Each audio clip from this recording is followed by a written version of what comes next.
ॐ नमो भगवते वासुदेवाय। अथ श्रीमद्भागवतमाहात्म्ये द्वितीयोऽध्यायः। नारद उवाच वृथा खेदयसे बाले, अहो चिन्तातुरा कथम्।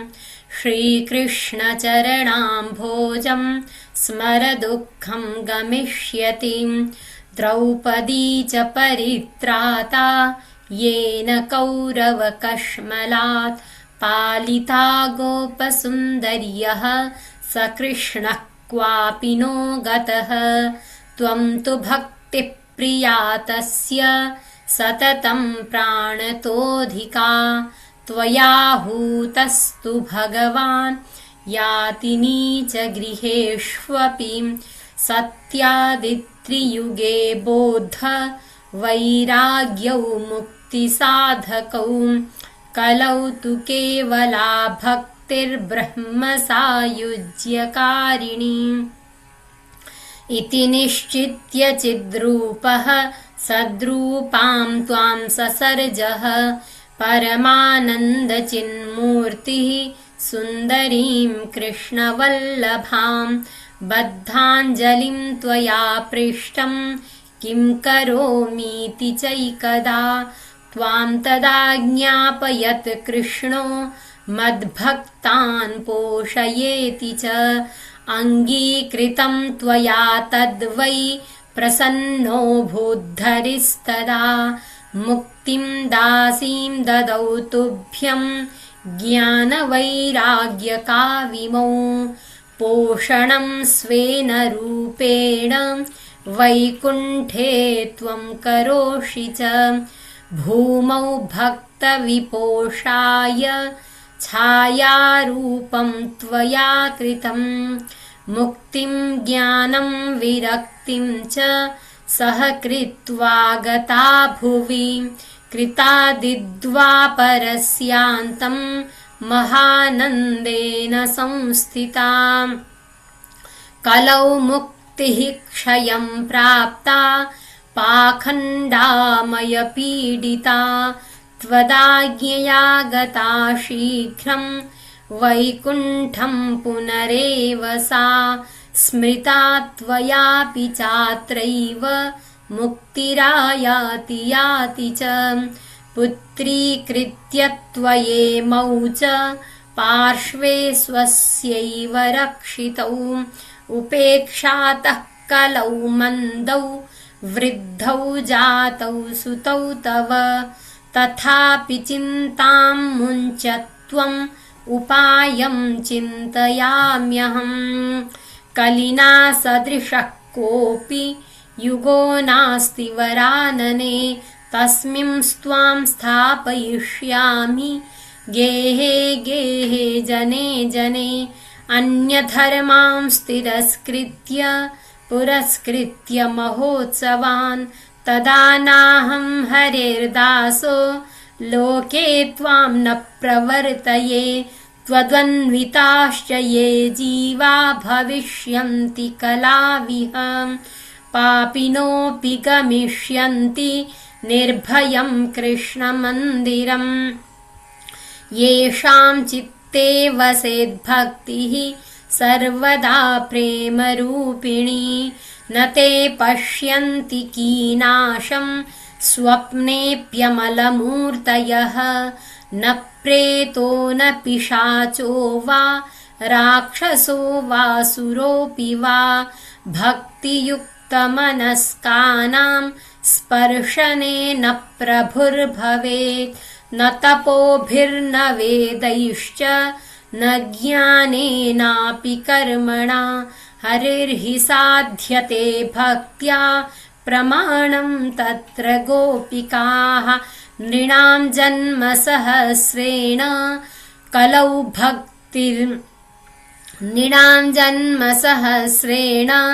भक्तौ प्रीतिर्हि जायते। कलौ भक्तिर्भक्त्या कृष्णः पुरस्थितः। भक्तिद्रोहकरा ये च ते सीदन्ति जगत्त्रये। दुर्वासा दुःखमापन्नः पुरा भक्तविनिन्दकः अलं व्रतैरलं तीर्थैरलं योगैरलं मखैः अलं ज्ञानकथालापैर्भक्तिरेकैव मुक्तिदाम् सूत उवाच इति नारदनिर्णीतं स्वमाहात्म्यं निशम्य सा सर्वाङ्गपुष्टिसंयुक्ता नारदं वाक्यमब्रवीत् भक्तिरुवाच अहो नारद धन्योऽसि प्रीतिस्ते मयि निश्चला न कदाचित् विमुञ्चामि चित्ते स्थास्यामि सर्वदा कृपालुना त्वया साधो मद्बाधाध्वंसिताक्षणात् पुत्रयोश्चेतना नास्ति ततो बोधय बोधय सूत उवाच तस्या वचः समाकर्ण्य कारुण्यं नारदो गतः तयोर्बोधनमारेभे कराग्रेण विमर्दयन् मुखं संयोज्य कर्णान्ते शब्दमुच्चैः समुच्चरन् ज्ञानप्रबुध्यतां शीघ्रं रेवैराग्यप्रबुध्यतां वेदवेदान्तघोषैश्च गीतापाठैर्मुहुर्मुहुः बोध्यमानौ तदा तेन कथञ्चिच्चोत्थितौ बलात् नेत्रैरनवलोकन्तौ जृम्भन्तौ सालसावुभौ बकवत्पलितौ प्रायः शुष्ककाष्ठसमाङ्गकौ क्षुत्क्षामौ तौ निरीक्ष्यैव पुनः स्वापपरायणौ ऋषिश्चिन्तापरो जातः किं विधेयं मयेति च अहो निद्रा कथं याति वृद्धत्वं च महत्तरं चिन्तयन्निति गोविन्दं स्मारयामास भार्गव व्योमवाणी तदैवाभून्मार्षे खिद्यतामिति उद्यमः सफलस्तेयं भविष्यति न संशयः एतदर्थं तु सत्कर्म सुरर्षे त्वं समाचर तत्ते कर्माभिधास्यन्ति साधवः साधुभूषणाः सत्कर्मणि कृते तस्मिन् सनिद्रावृद्धतानयोः गमिष्यति क्षणाद् भक्तिः सर्वतः प्रसरिष्यति इत्याकाशवचः स्पष्टं तत्सर्वैरपि विश्रुतम् नारदो विस्मयं लेभे नेदं ज्ञातमिति ब्रुवन् नारद उवाच अनयाकाशवाण्यापि गोप्यत्वेन निरूपितं किं वा तत्साधनं कार्यं येन कार्यं भवेत्तयोः क्व भविष्यन्ति सन्तस्ते कथं दास्यन्ति साधनं मयात्र किं प्रकर्तव्यं यदुक्तं व्योमभाषया सूत उवाच तत्र द्वावपि संस्थाप्य निर्गतो नारदो मुनिः तीर्थं तीर्थं विनिष्क्रम्य पृच्छन्मार्गे मुनीश्वरान् वृत्तान्तः श्रूयते सर्वैः किञ्चिन्निश्चित्य नोच्यते असाध्यं केचन प्रोचुर्दुर्ज्ञेयमिति चापरे मूकीभूतास्तथान्ये तु कियन्तस्तु पलायिताः हाहाकारो महानासीत् त्रैलोक्ये विस्मयावहः वेदवेदान्तघोषैश्च गीतापाठैर्विबोधितम् भक्तिज्ञानविरागाणां नोदतिष्ठत्रिकं यदा उपायो नापरोऽस्तीति कर्णे कर्णे जपञ्जनाः योगिना नारदेनापि स्वयं न ज्ञायते तु यत् तत्कथं शक्यते वक्तुम् इतरैरिह मानुषैः। एवं ऋषिगणैः पृष्टैर्निर्णीयोक्तं दुरासदम् ततश्चिन्तातुरस्सोऽथ बदरीवनमागतः तपश्चरामि चात्रेति तदर्थं कृतनिश्चयः। तावद्ददर्श पुरतः सनकादीन् मुनीश्वरान् कोटिसूर्यसमाभासान् उवाच मुनिसत्तमः।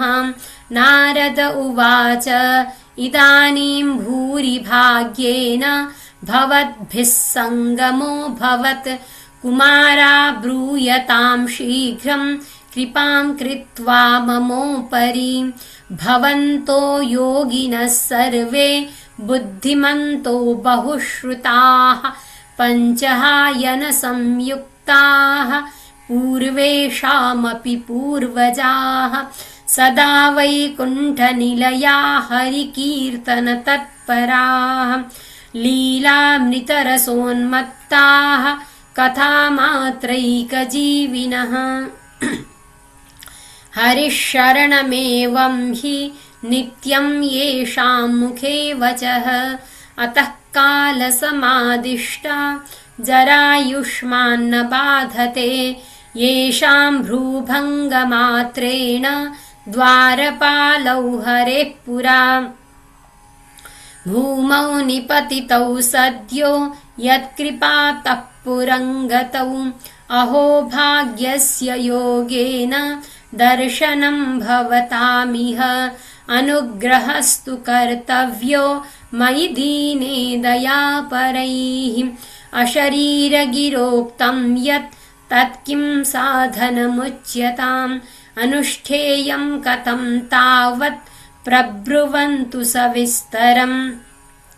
भक्तिज्ञानविरागाणां सुखमुत्पद्यते कथं स्थापनं सर्ववर्णेषु प्रेमपूर्वं प्रयत्नतः। कुमारा ऊचुः मा चिन्तां कुरु देवर्षे हर्षं चित्ते समावह। उपायः सुखसाध्योऽत्र वर्तते पूर्व एव हि। अहो नारद धन्योऽसि विरक्तानां शिरोमणिः सदा श्रीकृष्णदासानाम् अग्रणीर्योगभास्करः। त्वयि चित्रं न मन्तव्यं भक्त्यर्थमनुवर्तिनीं घटते कृष्णदासस्य भक्तेः संस्थापना सदा। ऋषिभिर्बहवो लोके पन्थानः प्रकटीकृताः श्रमसाध्याश्च ते सर्वे प्रायः स्वर्गफलप्रदाः। वैकुण्ठसाधकः पन्था स तु गोप्यो हि वर्तते तस्योपदेष्टा पुरुषः प्रायो भाग्येन लभ्यते। सत्कर्म तव निर्दिष्टं व्योमवाचा तु यत्पुरा तदुच्यते शृणुष्वाद्य स्थिरचित्तः प्रसन्नधीः। द्रव्ययज्ञास्तपोयज्ञा योगयज्ञास्तथा परे स्वाध्यायज्ञानयज्ञाश्च ते तु कर्म विसूचकाः। सत्कर्मसूचको नूनं ज्ञानयज्ञस्मृतो बुधैः। श्रीमद्भागवतालापः स तु गीतः शुकादिभिः। भक्तिज्ञानविरागाणां तद्घोषेण बलं महत् व्रजिष्यति द्वयोः कष्टं सुखं भक्तेर्भविष्यति। प्रलयं हि गमिष्यन्ति श्रीमद्भागवतध्वनेः कलेर्दोषा इमे सर्वे सिंहशब्दाद्वृका इव। ज्ञानवैराग्यसंयुक्ता भक्तिः प्रेमरसावहा। प्रतिगेहं प्रतिजनं ततः क्रीडां करिष्यति। नारद उवाच वेदवेदान्तघोषैश्च गीतापाठैः प्रबोधितं भक्तिज्ञानविरागाणां नोदतिष्ठत्रिकं यदा श्रीमद्भागवतालापहात् तत्कथं बोधमेष्यति तत्कथासु तु वेदार्थः श्लोके श्लोके पदे पदे छिन्दन्तु संशयं ह्येनं भवन्तो मोघदर्शनाः विलम्बो नात्र कर्तव्यः शरणागतवत्सलाः कुमारा ऊचुः वेदोपनिषदां सारात् जाता भागवती कथाम् अत्युत्तमा ततो भाति पृथग्भूता फलाकृतिः आमूलाग्रं रसस्तिष्ठन्नास्तेन स्वाद्यते यथा स भूयः सम्पृथग्भूतः फले विश्वमनोहरः यथा दुग्धे स्थितं सर्पिर्न स्वादायोपकल्पते पृथग्भूतं हि तद्गव्यं देवानां रसवर्धनम् इक्षूणाम् आदिमध्यान्तं शर्करा व्याप्य तिष्ठति पृथग्भूता च सामिष्टा तथा भागवती कथा इदं भागवतं नाम पुराणं ब्रह्मसंहितं